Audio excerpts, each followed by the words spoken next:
Sir, Ajit Doval గారి Moscow పర్యటన ఇది చాలా ఆసక్తికరంగా ఉంది. ఒకవైపు అమెరికా మీరు ఇందాక అన్నట్టు మార్కో రూబియో భారత్కి రావడము, భారత్కి వచ్చిన టైంలో మార్కో రూబియోకి ఏదో క్లాస్ తీసుకుంటున్నట్టుగా అజిత్ దోవల్ గారి ఫోటో గురించి మీరు ఎక్స్ప్లెయిన్ చేశారు.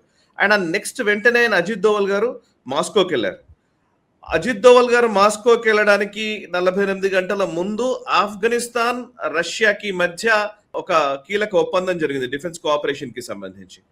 అండ్ ఆఫ్ఘనిస్తాన్ అంటే మనకు తెలుసు, అజిత్ దోవల్ గారి అంటే మొదటి నుంచి కూడా ఆయన స్పై నెట్వర్క్ ఇవన్నీ ఉంటాయి. అది ఆఫ్ఘనిస్తాన్ కి దోవల్ గారికి ఆయన స్టోరీ మొత్తం చదివితే కూడా ఆఫ్ఘనిస్తాన్ చాలా లింక్స్ ఉంటాయి. సో నాకు ఎందుకో ఏవో చాలా కీలకమైన పరిణామాలు ఉన్నాయనిపిస్తోంది. మీరు ఒకసారి వివరాలు చెప్తారా? ఎందుకు సడన్ గా రష్యా పర్యటనకి అజిత్ దోవల్ గారు వెళ్లారు? And first international security forum meeting అని అన్నారు. అండ్ దాంతో పాటు ఆర్కిటెక్ట్ షిప్పింగ్ రూట్స్ గురించి వాటి గురించి ఉంటే చాలా డిస్కషన్స్ వచ్చాయి. ఒకసారి ఈ సిగ్నిఫికెన్స్ ఏంటి? అంటే నువ్వు చెప్పినట్లు మార్కో రూబియో భారతదేశం నుంచి వెళ్ళిపోయిన 48 గంటల్లో అజిత్ దోవల్ మాస్కోకి వెళ్ళడం. మార్కో రూబియో ఉన్నప్పుడు మనం ఏమీ స్టేట్మెంట్స్ ఇవ్వలేదు, మన దగ్గర ఇవ్వలేదు. బహుశా మార్కో రూబియోకి మనం ఏం చెప్పామో ఆ స్టేట్మెంట్స్ అజిత్ దోవల్ గారు మాస్కోలో ఉండి ఆయన స్టేట్మెంట్ ఇష్యూ చేశారు. కీలకమైన స్టేట్మెంట్ ఆయన ఇష్యూ చేసింది ఏంటంటే కనుక power no longer a concentrated in few hands అంటారు. అంటే సత్తా అన్నది, శక్తి అన్నది ఏవో కొద్ది దేశాల చేతుల్లో లేదు. మల్టీలాటరలిజం, ఎన్నో దేశాలు ఈరోజు ఎదుగుతున్నాయి, వాటి శక్తి ఉన్నది అని చాలా స్పష్టంగా చెప్పారు. అంటే ఇదే మెసేజ్ మార్కో రూబియోకి ఇచ్చి ఉంటారో మనకి ఇప్పుడు అర్థమవుతుంది. మార్కో రూబియోకి ఏం చెప్పుంటారు? మీరే సార్వభౌములు అనుకోవద్దు, చక్రవర్తులు అనుకోవద్దు, మీరు అలా ప్రవర్తిస్తే కనుక మేము మీతోటి ఎలా డీల్ చేయాలో మాకు తెలుసు, మమ్మల్ని పార్ట్నర్స్ గా మమ్మల్ని గౌరవిస్తూ డీల్ చేసిన రోజే మేము మీతోటి ఏదైనా డీలింగ్స్ పెట్టుకుంటాము అన్నటువంటి అంశము మార్కో రూబియోకి ఏం చెప్పారో ఇంచుమించు అదే స్టేట్మెంట్ మాస్కోలో అజిత్ దోవల్ గారు స్టేట్మెంట్ ఇష్యూ చేశారు. అంటే మన స్టాండ్ ఏంటి, భారతదేశం యొక్క మన అఫీషియల్ పొజిషన్ ఏంటి అనేది ఆయన అక్కడ చెప్పారు. మార్కో రూబియో కూడా అదే చెప్పుకుంటారు ఆబ్వియస్ గా. ఇది చాలా కీలకం. రెండవది, ముగ్గురు వ్యక్తులను కలిశారు ఆయన. ముగ్గురుగా చాలా మందిని కలిశారు ఆయన. ముగ్గురు కీలకంగా రష్యాలో ముగ్గురిని కలిశారు ఆయన. దాంట్లో మొట్టమొదటి వ్యక్తి నికోలాయ్ పట్రుషేవ్ అన్నటువంటి ఒక వ్యక్తిని కలిశారు ఆయన. నికోలాయ్ పట్రుషేవ్ ఎవరు అంటే కనుక పుటిన్ ఎయిడ్, పుటిన్ కి ఆయన సన్నిహితుడు, అతన్ని కలిశారు. రెండవది డెనిస్ మంటూరోవ్ అన్నటువంటి వ్యక్తిని కలిశారు. ఇతను first deputy PM of Russia. First deputy PM of Russia అంటే ఆయన మన ఒక డెప్యూటీ ప్రైమ్ మినిస్టర్ తెలుసు కదా, ఆ హోదా. మూడవది సెర్గై షోయిగు, ఇతను వచ్చి Russian NSA, national security advisor. వీళ్ళు ముగ్గురిని కలిశారు. దీంట్లో నికోలాయ్ పెట్రూషేవ్ని కలిసినప్పుడు ఆయన చర్చలన్నీ కూడా ఆఫ్ కోర్స్ స్ట్రాటజీగా ఉంటాయి. దీంట్లో మనకు ఏం చర్చించారో మనకు అన్ని చెప్పరు కదా. చెప్పిన అంశాల్లో defence, energy, space and others అని చెప్పి వదిలేశారు. ఆ అదర్స్ ఏంటో మనకు తెలియదు. ఈయన వచ్చేదానికి ఇందాక నువ్వు అన్నట్టు 48 గంటల ముందర, అంటే మార్కో రూబియో భారతదేశం నుంచి వెళుతూ ఉండగా రష్యాను ఆఫ్ఘనిస్తాన్ ఇద్దరు కూడా డిఫెన్స్ ప్యాక్ట్ సంతకాలు పెట్టుకున్నారు. రష్యా ఏకైక దేశం ప్రపంచంలో తాలిబాన్ ప్రభుత్వాన్ని రికగ్నైజ్ చేసినటువంటి దేశం. చైనీస్ ఎంబసీ ఉంది అక్కడ, మన ఎంబసీ కూడా పనిచేస్తోంది అక్కడ, కానీ మనం రికగ్నైజ్ చేయలేదు. పాకిస్తాన్ కూడా రికగ్నైజ్ చేయలేదు తాలిబాన్, కానీ రష్యా రికగ్నైజ్ చేసింది. కాబట్టి రష్యా ఈరోజు తాలిబాన్ మధ్యలో అఫీషియల్గా ఒప్పందం చేసుకున్నారు 48 గంటల ముందర. అదే సమయంలో మార్కో రూబియో ఇక్కడి నుంచి వెళ్ళిపోయారు. ఈ రెండు ఘటనలు జరిగిన ఇమ్మీడియట్ గా ఆయన అక్కడికి అజిత్ దోవల్ గారు మాస్కోకి వెళ్ళి వీళ్ళతో చర్చించడం అనేది చాలా చాలా డిప్లొమసీలో, ఇంటర్నేషనల్ ఇష్యూస్ లో ఏది కూడా కాకతాళీయంగా జరగవు. ఇవన్నీ కూడా ఏవో ప్లానింగ్ ఉండి తీరుతాయి ఇవన్నీ కూడా. సో అది కీలకంగా అది మనం అర్థం చేసుకోవాలి. అదర్స్ అని అన్నారు. అదర్స్ ఏంటో మనకు తెలియదు. మనం బహుశా నిర్ణయించుకుంటాం, మనం పాకిస్తాన్ మళ్ళీ ఆపరేషన్ సింధూర్ 2.0 వర్షన్ చేయడానికి సిద్ధపడుతున్నాం. మన ఆర్మీ చీఫ్ కూడా దానికి ఇచ్చిన స్టేట్మెంట్ మనం చూసాం. జస్ట్ 24 గంటల ముందర ఆయన స్టేట్మెంట్ ఇష్యూ చేశారు. ఆపరేషన్ సింధూర్ 2.0 మేము సిద్ధంగా ఉన్నాము అని చాలా క్లియర్ గా స్పష్టంగా స్టేట్మెంట్ ఇష్యూ చేశాం. బహుశా ఈసారి మనం ఆఫ్ఘనిస్తాన్ కూడా వాడుకునేటువంటి పరిస్థితి రావచ్చు. కాబట్టి దానికి మనం ఏం చేస్తున్నాం అన్నది బహుశా దీని చర్చల్లో వచ్చి ఉండొచ్చు, మనకు తెలియదు. మనం డైరెక్ట్ గా దాంట్లో మట్టి అంటించుకోకుండా బహుశా రష్యా వాళ్ళకి సప్లై చేస్తే, అది రష్యా ఆఫ్ఘనిస్తాన్ మధ్యలో సంబంధాలు కాబట్టి భారతదేశానికి ఏం సంబంధం లేదు. కానీ బహుశా దాని వెనకాల మనకు రష్యాని, ఆఫ్ఘనిస్తాన్ ఇద్దరిని సమర్థిస్తూ ఉండొచ్చు. మనం ఎలా సమర్థిస్తాం అన్నది చర్చనీయాంశం, వదిలేద్దాం అక్కడ. రెండవది డెనిస్ మంటూరోవ్, వాళ్ళ ఫస్ట్ డిప్యూటీ పిఎంని కలిశారు. ఇతన్ని కలిసి స్పేస్ సెంటర్కి వెళ్ళారు. రష్యాలో ఉన్నటువంటి స్పేస్ సెంటర్కి వెళ్ళి స్పేస్ సెంటర్లో వాళ్ళ కమ్యూనికేషన్స్ అంతరిక్షంలో ఉన్నటువంటి రష్యన్ కాస్మోనాట్స్ తోటి లైవ్ ఏమంటారంటే ఇది మన వీడియో కాన్ఫరెన్సింగ్లో మాట్లాడారు వాళ్ళతో. అజిత్ దోవల్ గారు వీడియో కాన్ఫరెన్సింగ్లో మాట్లాడి స్పేస్లో ఎటువంటి పరిస్థితులు ఉన్నాయి, మీరు స్పేస్లో వెడితే వాళ్ళు ఫస్ట్ ఫ్రీ వాకింగ్ చేశారు. అక్కడ నార్మల్గా ఏముంటుంది, ఏదో వైర్ కనెక్ట్ అయి ఉంటుంది వాళ్ళకి స్పేస్ షిప్కి. ఎందుకంటే వాళ్ళు కట్ అయిపోయిందంటే కనుక డ్రిఫ్ట్ అయిపోయారంటే ఇంకా మళ్ళీ బతకలేరు వాళ్ళు.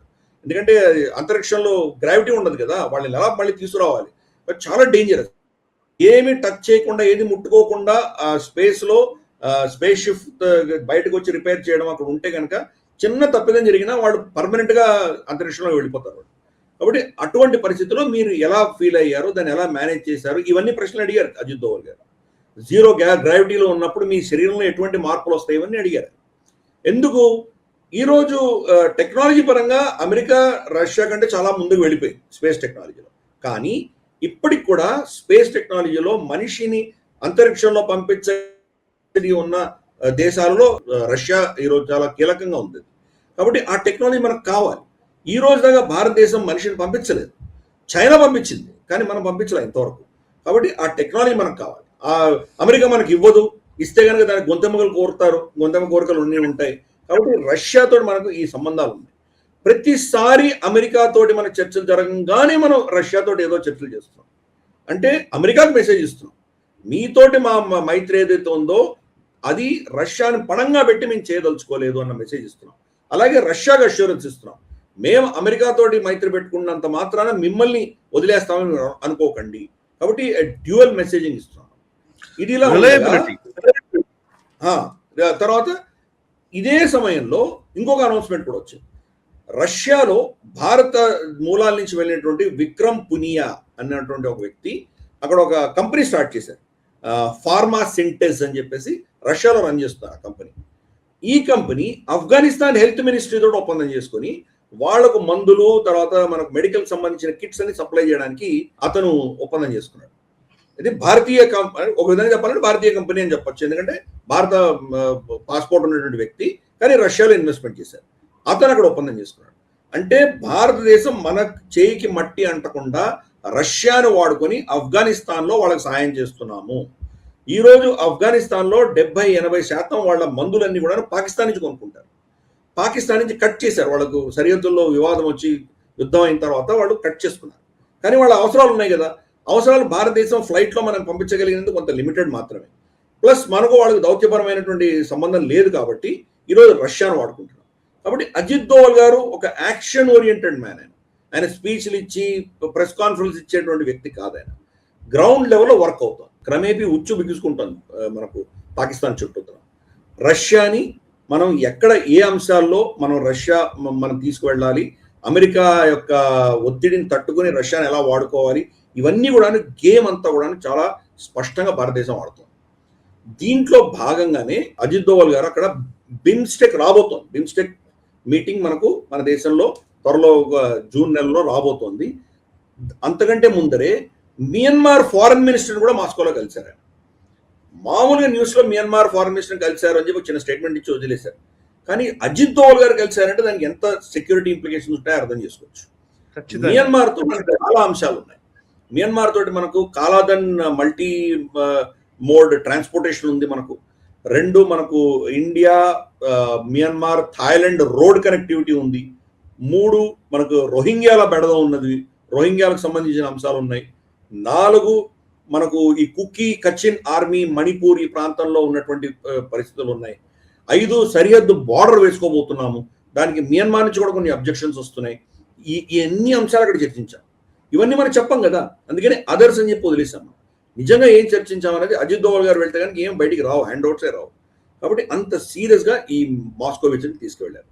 కీలకంగా ఆయన అఫీషియల్గా వెళ్ళింది ఏంటంటే కనుక ఫస్ట్ ఇంటర్నేషనల్ సెక్యూరిటీ ఫోరం అని ఒక మీటింగ్కి వెళ్ళారు. ఈ ఫోరం రష్యా ఎందుకు స్టార్ట్ చేసింది అంటే, మ్యూనిక్ సెక్యూరిటీ కాన్ఫరెన్స్ అని ప్రతి సంవత్సరం వాళ్ళు వెస్ట్ చేస్తారు, నేటో వాళ్ళందరూ చేస్తుంటారు. దానిని కౌంటర్ చేస్తూ రష్యా మొదలుపెట్టినటువంటి ఈ యొక్క ఫోరం ఏదైతే ఉందో ఇది మ్యూనిక్ సెక్యూరిటీ కాన్ఫరెన్స్ కి కౌంటర్ గా చేస్తున్నారు. మ్యూనిక్ సెక్యూరిటీ కౌన్సిల్కి కాన్ఫరెన్స్కి కౌంటర్గా చేసిన దాంట్లో మన హైయెస్ట్ నేషనల్ సెక్యూరిటీ అడ్వైజర్ని పంపించాం మనం. అంటే ఎంత సీరియస్గా దీన్ని తీసుకుంటున్నాం అర్థం చేసుకోవచ్చు. అంటే చాలా చాలా క్లియర్గా అమెరికాకి మెసేజ్ పంపించాము, మేము ఈ పరిస్థితులలో మీ యొక్క షరతులు మీ యొక్క ప్రవర్తనతోటి మేము మీ దగ్గరగా రావడానికి సిద్ధంగా లేము. 10-15 సంవత్సరాలుగా ఉన్నటువంటి ఎఫర్ట్స్ ఏవైతే ఉన్నాయో, రెండు దేశాలు కూడా కష్టపడి సంబంధాలు మెరుగుపరిచే దిశగా ప్రయత్నాలు చేశామో అవి కుంటుపడినాయి. ప్రస్తుతానికి మీకు దూరంగానే మా ఇంట్రెస్ట్ ఏమన్నా చూసుకుంటాం అన్నటువంటి మెసేజ్ మనం చాలా స్పష్టంగా అజిత్ దోవల్ గారి విజిట్ లో మనం పంపించాం. ఈ వీడియో మీకు నచ్చినట్టయితే లైక్ చేయండి, 10 మందికి షేర్ చేయండి. అలాగే కామెంట్ల రూపంలో మీ అభిప్రాయాలను మాతో పంచుకోండి. Nationalist hub group of channels ను సబ్స్క్రైబ్ చేసుకుని తెలుగునాట జాతీయవాద జర్నలిజాన్ని ప్రోత్సహించండి. ఈ వీడియో కింద ఉన్న బెల్ ఐకాన్ పై క్లిక్ చేయడం మర్చిపోవద్దు.